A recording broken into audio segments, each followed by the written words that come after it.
اب محبوب خدا کی آمد کے بعد اگر کوئی نبوت کا دعوے دار ہو تو اس کو دجال کہا جائے گا، اس کو کذاب کہا جائے گا، اس کو جھوٹا کہا جائے گا۔ اللہ کے محبوب علیہ السلام نے صراحت کے ساتھ بہت ساری احادیث کے اندر بیان کر دیا کہ میرے بعد کوئی اور نبی نہیں آ سکتا، رب تعالیٰ نے مجھے آخری نبی بنا کر کائنات کے اندر بھیج دیا، اور کہیں فرمایا کہ میرے بعد قیامت آئے گی، اور کہیں پر فرما دیا کہ مجھ کو اور قیامت کو اللہ تعالیٰ نے اکٹھا رکھا کہ میرے بعد قیامت ہے اور میرے اور قیامت کے درمیان کوئی اور نبی نہیں آ سکتا۔ تو اس قدر آیات قرآنی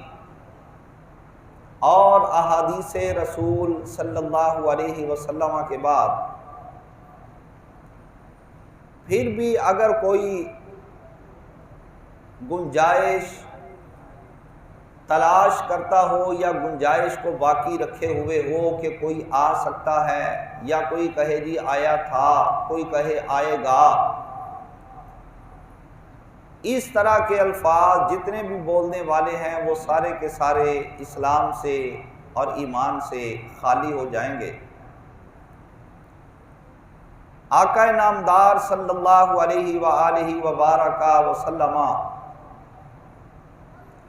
آپ نے فرمایا ختم بی النبیون،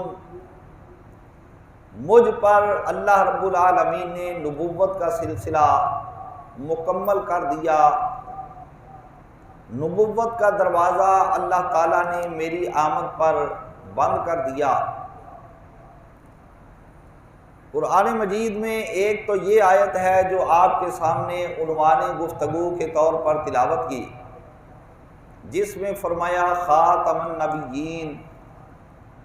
کہ اللہ کے محبوب انبیاء علیہ السلام کے سلسلہ کو مکمل کرنے والے،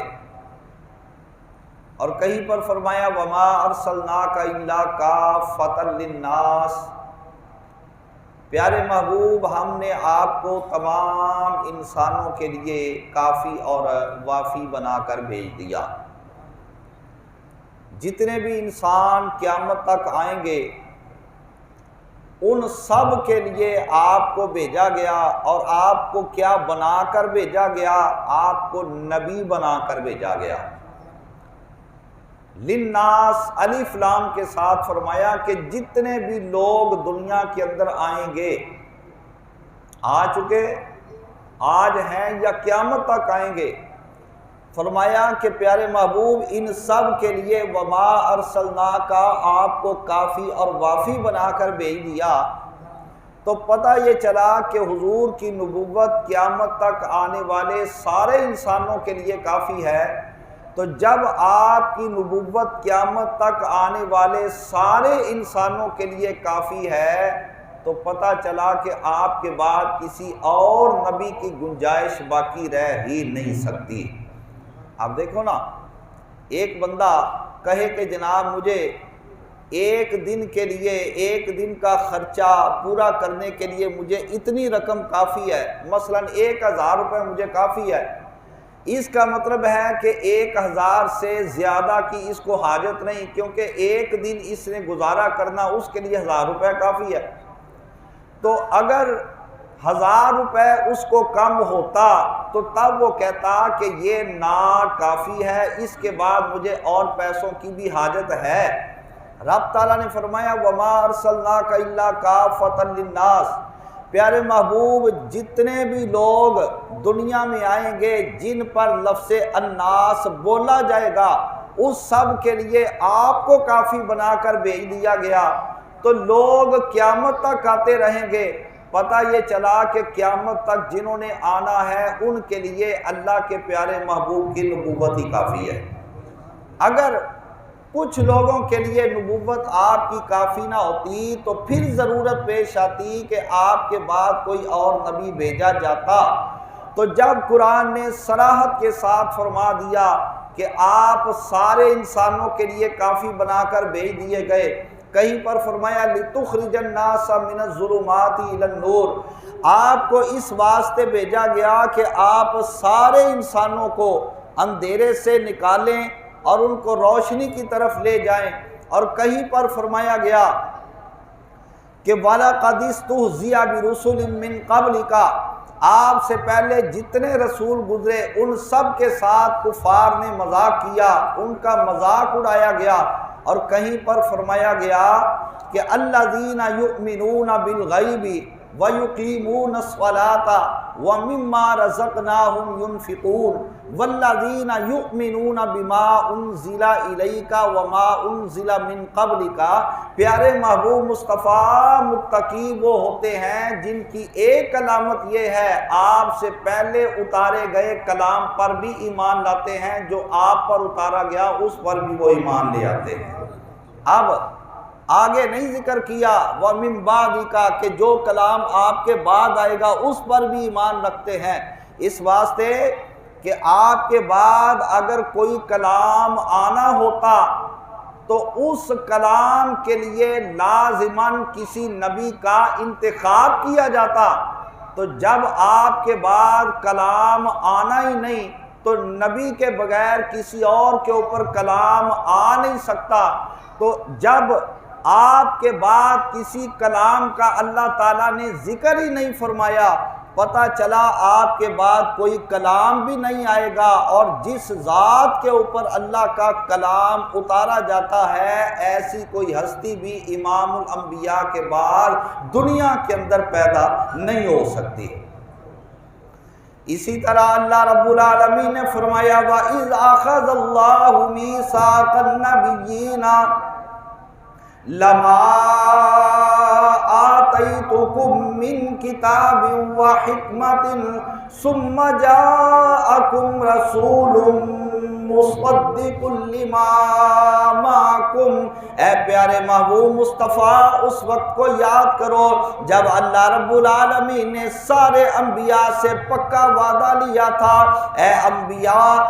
انبیاء کے گروہ یہ وعدہ کرو کہ جب میں تم کو کتاب عطا کروں گا، جب میں تم کو حکمت عطا کروں گا، جب تم کو رسالت دی جائے گی اور جب تم کو نبوت دی جائے گی، اس کے بعد ایک عظمت و شان والا نبی اور رسول تمہارے پاس آئے گا، وہ تمہاری کتابوں کی تصدیق کرے گا اور تمہاری نبوتوں کی تصدیق کرے گا اور تمہاری شریعتوں کی تصدیق کرے گا، تو تم ضرور بھی ضرور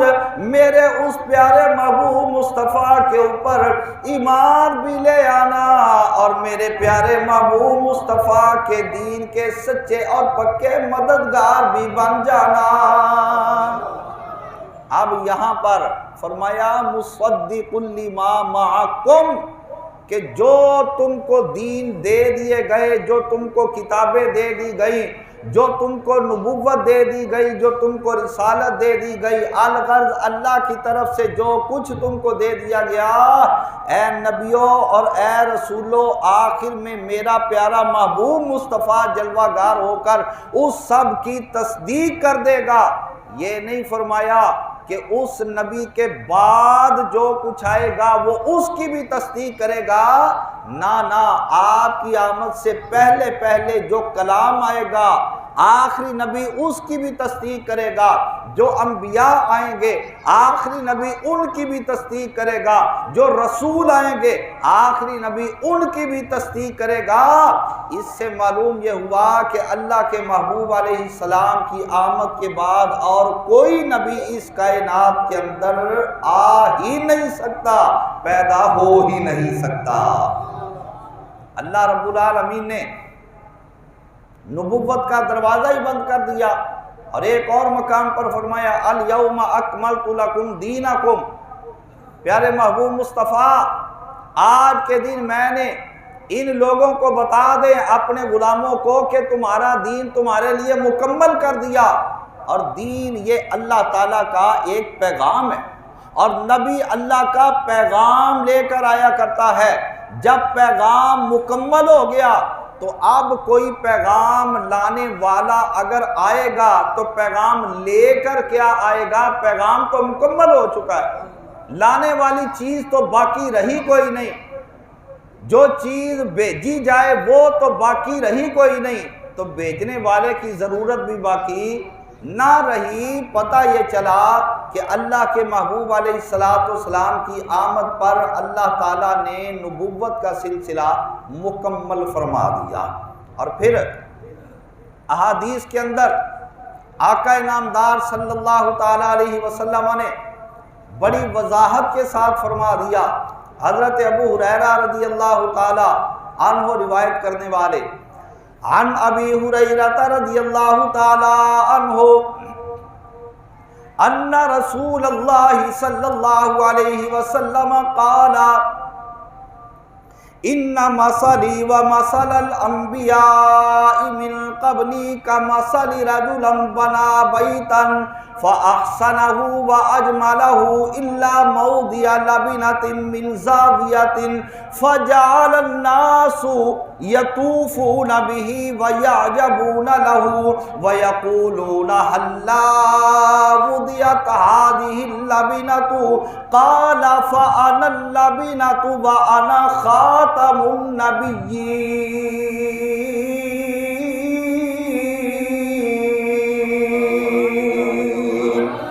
میرے آقا نے فرمایا کہ میری مثال اور مجھ سے پہلے آنے والے سارے انبیاء علیہ السلام کی مثال یوں سمجھو کہ جس طرح ایک بندے نے ایک مکان تعمیر کیا اور اس مکان کو بڑا خوبصورت بنایا، اس مکان کو حسین و جمیل بنایا، عالی شان ایک عمارت کو تعمیر کر کے رکھ دیا، ساری عمارت مکمل بنا لی، مگر ایک اینٹ کی جگہ کونے کے اندر خالی چھوڑ دی۔ اب لوگ اس مکان کی زیارت کرنے کے لیے آنے لگ گئے، لوگ آ کر اس کی زیارت کرتے اور اس کی تعریفیں کرنا شروع ہو گئے۔ ماشاءاللہ بنانے والے نے بڑا پیارا مکان تعمیر کیا، بنانے والے نے عمارت کو بڑا عالی شان بنایا، کیا ہی خوبصورت سجایا، اس کے اندر کیا ہی نقش و نگار لگا کر اس کو چار چاند لگا دیے، مگر جب ان کی نظر پڑتی اس خالی ایک سوراخ کے اوپر جہاں پر ایک اینٹ کی گنجائش باقی چھوڑ دی گئی، وہ کہتے کہ جناب والا اگر یہاں پر بھی ایک اینٹ لگا دی جاتی اس کے حسن و جمال کے اندر اور اضافہ ہو جاتا، اس کی خوبصورتی کے اندر اور اضافہ ہو جاتا۔ آقا دو جہاں علیہ السلام نے فرمایا کہ وہ جو اینٹ کی خالی جگہ چھوڑ دی گئی اور لوگ آ کر کہا کرتے تھے اگر یہاں پر بھی اینٹ لگا دی جاتی اس کے حسن و جمال کے اندر اور زیادہ اضافہ ہو جاتا، میرے آقا نے فرمایا وہ جو گنجائش قصر نبوت کے اندر اللہ نے ایک نبی کی باقی چھوڑی تھی، جب رب تعالیٰ نے مجھے بھیجا تو وہ گنجائش والی جگہ کو مکمل فرما کے رکھ دیا تھا۔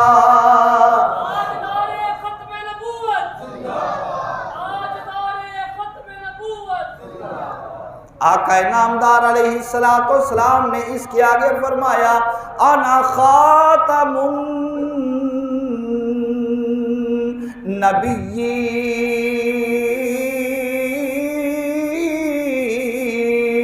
النبیین، وہ جو ایک نبی کی گنجائش نبوت کے محل کے اندر باقی چھوڑ دی گئی تھی، جب میں آ گیا تو وہ گنجائش مکمل ہو گئی۔ اب وہ جناب والا نبوت کا قصر، نبوت کا جو محل تھا وہ مکمل طور پہ بند ہو گیا، وہ مکمل طور پہ ختم ہو، مکمل طور پہ خوبصورتی کی انتہا کو پہنچ گیا۔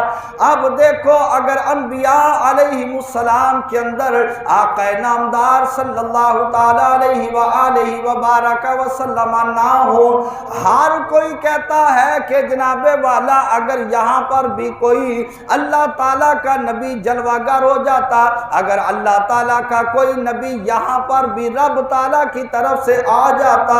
اس قصر نبوت کو چار چاند لگا دیے جاتے۔ آقا دو جہاں علیہ السلام نے فرمایا جس قصر نبوت کے اندر ایک نبی کی گنجائش باقی تھی، اللہ تعالیٰ نے مجھے بھیج کر اس قصر کو، اس محل کو مکمل کر دیا ہے، اب میرے بعد کوئی گنجائش باقی نہیں رہی، لہٰذا میرے بعد کوئی نبی بھی آ ہی نہیں سکے گا۔ اب دیکھو نا، ہم یہاں پر بیٹھے ہیں، یہ چاروں دیواروں پر آپ نظر دوڑائیں، کسی جگہ پر آپ کو ایک اینٹ کی جگہ خالی نظر آ رہی ہے؟ ذرا دیکھیں، ادھر ادھر دیکھ لیں، اوپر نیچے دیکھ لیں، کسی جگہ خالی جگہ نظر آتی ہے کوئی اینٹ جہاں پر لگائی جا سکے؟ تو اگر کوئی بندہ ایک اینٹ لے کر دوڑا ہے، جی یہ میں بڑی محبت سے لایا ہوں، پتہ نہیں میں نے کہاں سے پیسے اکٹھے کر کے اس کو خریدا ہے، تو آپ ایسا کرو، آپ کی مہربانی اس کو نا دیوار کے اوپر کسی جگہ پر بس لگا دو۔ اب لگا دی جائے تو اس سے اس عمارت کا حسن باقی رہے گا یا خراب ہو جائے گا؟ کیوں جی؟ وہ باقی رہے گا کہ خراب ہوگا؟ تو سمجھ جاؤ، جو کانا، دجال، کذاب، قادیان کے اندر جنم لینے والا، اپنے آپ کو جھوٹا نبی بنا کر امت کے سامنے پیش کر کے امت کو گمراہ کرنے والا، یہ کہہ رہا ہے کہ میں بھی نبی ہوں، اس کا مطلب ہے کہ وہ معاذ اللہ قصر نبوت کے اندر نقص واقع کرنا چاہتا ہے۔ اب جب قصر نبوت کے اندر نقص واقع کیا جائے گا تو وہ کسی ایک نبی کی توہین نہ ہوگی، اس قصر نبوت کے اندر جتنے انبیاء ہیں وہ سب کی توہین بھی شمار کی جائے گی، اور بالخصوص آقا دو جہاں علیہ السلام کی سب سے بڑھ کر توہین شمار کی جائے گی، اس واسطے کہ حضور نے فرمایا اللہ تعالیٰ نے مجھے ختم نبوت کا تاجدار بنا دیا۔ تو جب آپ ختم نبوت کے بنے تاجدار، اس کا مطلب ہے آپ کے سر کے اوپر ایک خاص تاج ہے جس کو ختم نبوت کا تاجدار کہا جاتا ہے، تو جو آپ کے بعد نبی ہونے کا دعویٰ کرے گا، اس کا مطلب ہے کہ وہ امام الانبیاء کے ختم نبوت والے تاج پر حملہ آور ہو رہا ہے۔ تو جو آقا دو جہاں علیہ السلام کے اس ختم نبوت کے تاج کے اوپر حملہ آور ہو، اس کو دنیا پھر کسی صورت کے اندر معاف نہیں کرے گی، نہ اس کو حضور کی امت معاف کرے گی، نہ اس امت کو پیدا کرنے والا رب ذوالجلال معاف کرے گا۔ اللہ رب العالمین نے اس کو موت بھی ایسی دی اور ایسی جگہ پر اس کو مار کے جہنم رسید کیا۔ سب کو پتا ہے قیامت تک آنے والے لوگ آقا دو جہاں علیہ السلام سے محبت کرنے والے اس کے اوپر بے حد و بے حساب لعنتیں بھیجتے چلے جائیں گے کہ تو اگر امام الانبیاء کے تاج ختم نبوت کے اوپر حملہ آور نہ ہوتا تو اللہ تعالیٰ تجھے اس قدر غلیظ جگہ کے اوپر کبھی بھی موت نہ دیتا۔ اب وہ مرزا جو لاہور کے اندر آیا، جب اس نے نبوت کا دعویٰ کیا، ادھر سے ہمارے اکابرین نے، ہمارے علماء نے اس کی تبلیغ کرنا شروع کر دی کہ لوگوں، جو امام الانبیاء قیامت کے بعد نبوت کا دعوے دار بنے، خبردار وہ دجال ہوگا، وہ جھوٹا ہوگا، وہ کذاب ہوگا، آپ کے بعد کوئی نبی نہیں آ سکتا۔ جن میں حضرت پیر سید میر علی شاہ رحمت اللہ تعالی علیہ تاجدار گولڑا، محدث علی پوری، پیر سید جماعت علی شاہ رحمت اللہ تعالی علیہ، یہ دو بزرگ ہستیاں اپنا مرکزی کردار ادا کرتی نظر آتی ہیں۔ جب وہ بدبخت لاہور کے اندر آیا اور پیر سید میر علی شاہ تاجدار گولڑا رحمت اللہ تعالی علیہ کو پتہ چلا،